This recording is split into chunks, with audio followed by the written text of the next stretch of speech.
Le grand réveil spirituel de la République démocratique du Congo, la terre qui gémit, la République démocratique du Congo.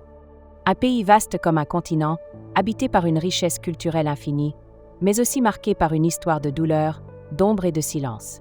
Dans les années 1970, la RDC, alors appelée Zaïre, étouffait sous le poids des traditions, de la corruption et d'une église souvent figée dans la routine. Dans les rues poussiéreuses de Kinshasa, les gens chantaient, buvaient, dansaient, priaient parfois, mais l'âme du peuple, elle, criait sans voix. Où est le Dieu de puissance? Celui dont parlent les missionnaires, les apôtres, les prophètes? Dans les campagnes, les sorciers régnaient. Dans les écoles, la peur remplaçait l'espérance. Dans les cœurs, un vide sacré grandissait. Mais dans le silence de la nuit, quelque chose remuait dans le ciel. Quelqu'un priait. Chapitre 1. Une étincelle à Bukavu, tout a commencé sans tambour ni trompette. Pas dans une cathédrale. Pas dans un palais. Pas à la radio. Mais dans un internat de jeunes garçons à Bukavu, en 1974. Un garçon de 15 ans, David Kalonji, connu pour sa timidité, avait le cœur en feu depuis plusieurs jours. Il ne comprenait pas ce qui lui arrivait. Il pleurait souvent. Il perdait l'appétit. Il s'isolait dans les toilettes pour prier, le visage tourné vers le mur. Il n'avait jamais entendu parler du Saint-Esprit de cette manière. Mais il le sentait. Quelque chose d'invisible le poursuivait. Une nuit, incapable de dormir, il s'agenouilla à même le sol froid du dortoir. Il leva les yeux au plafond et murmura « Esprit de Dieu, si tu existes vraiment, viens me consumer. » Il resta là jusqu'à l'aube. Quand il se réveilla, quelque chose avait changé. Chapitre 2. La flamme se répand le lendemain, en classe, alors qu'il lisait un poème devant ses camarades, David s'effondra en larmes. Mais ce n'étaient pas des larmes ordinaires. En ouvrant la bouche, ce ne furent pas des vers qui sortirent, mais une voix nouvelle, vibrante, venue d'en haut. Repentez-vous. Jésus revient. Purifiez vos cœurs. La classe entière fut saisie. Certains se moquèrent, mais d'autres tombèrent à genoux. Une fille appelée Sarah se mit à trembler. Un autre garçon cria qu'il avait vu un ange derrière David. Le professeur, stupéfait, tenta d'intervenir, mais il se mit lui aussi à pleurer. Ce qui venait de commencer allait bientôt embraser la ville, puis la nation entière. Chapitre 3. L'esprit dans la rue, les jeunes ne purent se taire. Ils commencèrent à prêcher dans les rues, sans peur. À Uvira, à Kindu, à Goma, des groupes de jeunes et d'enfants se levaient dans les marchés, les carrefours, les écoles, les prisons. Des enfants de 9 ans prophétisaient avec autorité.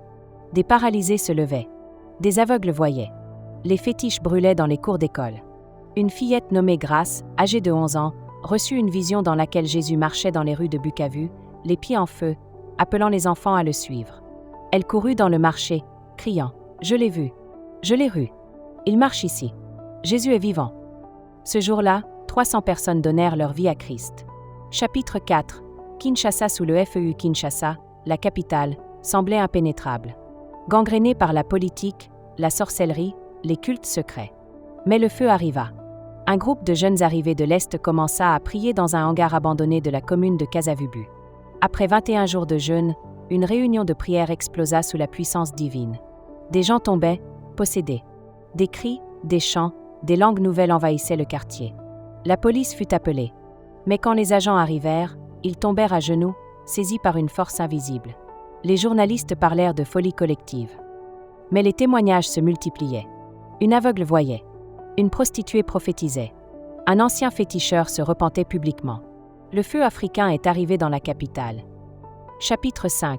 Les femmes en FEU, elles n'étaient ni théologiennes, ni pasteurs, ni grandes oratrices. Elles étaient vendeuses de manioc, coiffeuses, balayeuses de marché. Mais dans les profondeurs de leur cœur, brûlait une flamme que rien ne pouvait éteindre. À Kisangani, une femme surnommée Mama Esther rêva 3 nuits de suite d'un feu descendre sur le marché central. À la 4e nuit, elle se leva, prit un seau vide, monta sur un tabouret et cria devant tout le monde « Préparez-vous. Jésus vient visiter ce lieu. Le feu de Dieu est là. » Certains rirent. Mais au bout de quelques minutes, les rires cessèrent. Une vendeuse s'évanouit. Une autre commença à trembler. Une autre pleura sans raison. Une pluie chaude et soudaine tomba. Les gens levèrent les yeux au ciel et entendirent comme un grondement. Des femmes tombèrent à genoux dans la boue, parlant en langue. Ce jour-là, les balances furent abandonnées. Les étals devinrent des autels. Une vieille maman, surnommée Maman Janine, mit du feu sur ses propres statuettes fétiches devant tout le marché, en chantant « Nanu na lingaki mayel ya satana, lelo na zinjin zamb ». Autrefois j'aimais la sagesse du diable, aujourd'hui j'embrasse Dieu. Chapitre 6. Les sorciers tombent là où il y a un vrai réveil, les ténèbres s'agitent. Dans les régions du Haut-Katanga et du Bas-Congo, certains chefs coutumiers et sorciers sentirent une invisible oppression. Leurs fétiches perdaient leur pouvoir. Des rêves terrifiants les visitaient. À Matadi, un sorcier influent nommé Chibazu, connu pour manger les étoiles des enfants, fut terrassé par une vision d'un feu immense l'entourant, sans le consumeur. Il se rendit à une église en courant, pieds nus, criant « Ils m'ont abandonné. Les esprits m'ont quitté. Le feu me poursuit. » Le pasteur, surpris, voulut prier pour lui. Mais l'homme tomba au sol, se mit à confesser ses crimes en public, les larmes aux yeux, pendant 3 heures. Il avoua avoir détruit des familles entières, fait stériliser des femmes, sacrifié des enfants dans le monde spirituel. Ce jour-là, 700 personnes brûlèrent leurs fétiches. Et ce ne fut que le début. Chapitre 7. Le FEU dans les prisons, les prières ne s'arrêtaient plus. Même dans les lieux les plus fermés. Dieu entrait. À la prison centrale de Makala, Kinshasa, un jeune détenu de 18 ans, Josué, avait été condamné pour vol à main armée. Il avait accepté Jésus après un rêve où une lumière l'avait visité dans sa cellule. Il commença à prier. Seul d'abord, puis avec d'autres. Au bout de quelques jours, un groupe de 5 prisonniers se forma. Puis 12. Puis 50. Un matin, alors qu'il chantait « Nabomoyi Nyonso, Nako Salayo, Nzambnange, de toute ma vie, je te servirai, ô mon Dieu », un tremblement secoua les murs. Les chaînes de 2 détenus tombèrent. Les gardiens, paniqués, appelèrent la direction.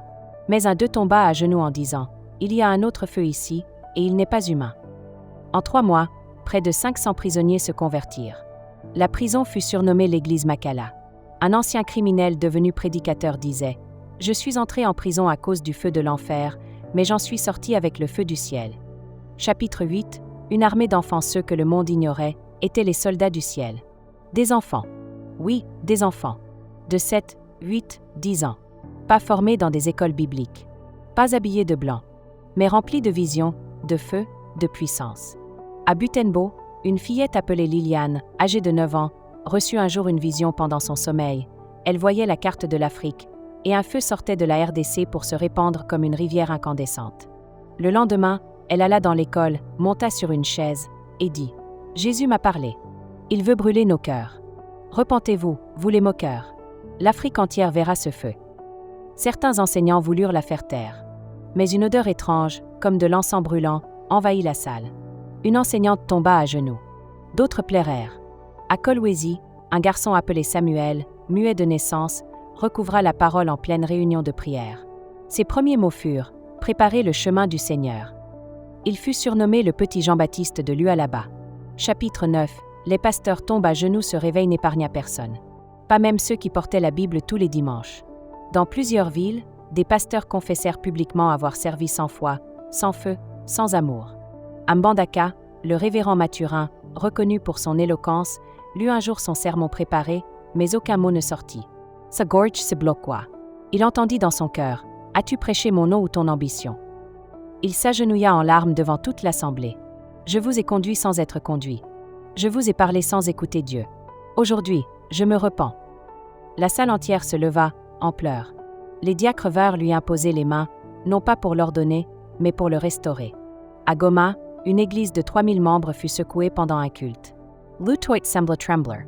Personne ne prêchait. Un silence puissant s'installa. Soudain, un vieil ancien se leva et dit « L'Esprit est là. Ne prêchons pas. Laissons-le parler. » Et pendant 4 heures, personne ne dit un mot. Mais tous pleuraient. Tous ressentaient la sainteté. Des miracles éclatèrent, sans aucun mot humain. Chapitre 10. La RDC embrase l'Afrique. Les feux ne restèrent pas confinés à Bukavu, Kinshasa, Lubumbashi. Ils franchirent les frontières. Des missionnaires sans diplôme, mais remplis de feu, partirent à pied vers l'Angola, le Burundi, le Rwanda, le Congo-Brazzaville, l'Ouganda. Un homme nommé David Mwana Maziya, ancien boucher converti pendant le réveil, traversa la frontière rwandaise en 1981 avec un tambour en main et une Bible déchirée. Il marcha des semaines. Il prêcha dans un marché de Kigali avec cette phrase « La RDC a reçu le feu, maintenant c'est votre tour ». Des dizaines tombèrent au sol. Un pasteur local Elenvita. Ce fut le début de plusieurs églises fondées dans la région de Nyamirambo. En Ouganda, un enfant congolais, réfugié, de 12 ans, imposa les mains à une femme stérile à Kampala. Elle enfanta 9 mois plus tard. Le feu africain ne connaissait pas de langue, de politique ni de frontières. Chapitre 11. Les visages du FEU se réveillent n'était pas une idée. C'était un feu vivant, une personne, le Saint-Esprit. Et il a marqué des visages, des noms, des cœurs. Voici cet témoignage réel et transformé, issu de ce mouvement. 1. David Kalonji, l'enfant par qui tout a commencé devenu évangéliste. David ne prit jamais le titre de pasteur. Il disait simplement « Je suis une cendre du feu de Dieu ». Il évangélisa dans plus de 8 pays, souvent à vélo. Il dormait dans les gares, prêchait dans les rues, pleurait sur les places publiques. En 2001, il mourut en priant, les genoux fléchis, les bras levés. Sur son front, un mot griffonné, moto, feu. 2. Mama Grace, la mère qui priait en silence, veuve, vendeuse de bananes à Bukavu, elle se leva un jour dans une réunion. Je ne sais ni lire ni écrire, mais Jésus vit dans mes mains. Elle imposa les mains à une femme atteinte de cancer. Celle-ci fut guérie. Par la suite, elle pria pour plus de 2000 malades. 3. Jean-Marc, l'ancien féticheur chef spirituel de 3 villages, il fut frappé par un rêve où il était poursuivi par une colombe. Il brûla tous ses objets et dit « J'ai consulté les morts toute ma vie. Aujourd'hui, j'écoute le vivant. » Il fonda un Center de Deliverance. Il témoignait dans les écoles, les prisons et les marchés. Il a délivré 19 anciens sorciers qui sont devenus prédicateurs. 4. Esther, la jeune fille silencieuse à Kisangani, elle ne parlait presque jamais. Mais pendant une veillée, elle se leva et prophétisa avec puissance. « Je suis l'épouse cachée que Dieu révèle. » Une parole par jour sortait de sa bouche, comme un oracle. Elle devint enseignante de l'Évangile pour les femmes blessées, les mères célibataires, les veuves. 5. Pasteur Matondo, l'orgueilleux brisé, il avait une église de 5000 membres à Lubumbashi. Un jour, alors qu'il prêchait, il entendit « Tu es devenu célèbre, mais tu m'as oublié. » Il tomba sur la chair, brisé. Le réveil éclata. Pendant 7 jours, l'église ne ferma pas. Des veillées sans fin, des guérisons, des révélations. Il changea le nom de son ministère, l'église du brisement. 6. Chantal, la fille qui dansait pour Dieu, ancienne danseuse en boîte de nuit, elle vit Jésus dans un rêve. Elle abandonna tout et commença à danser pour Dieu. Son ministère de louange est devenu un feu. Quand elle dansait, les gens tombaient, pleuraient, riaient, se convertissaient. On disait d'elle, elle ne danse pas, elle libère le ciel. 7. Samuel le muet, devenu trompette, cet enfant, redevenu prophète à l'âge de 12 ans, a grandi. Il a écrit 3 livres sur la voix prophétique.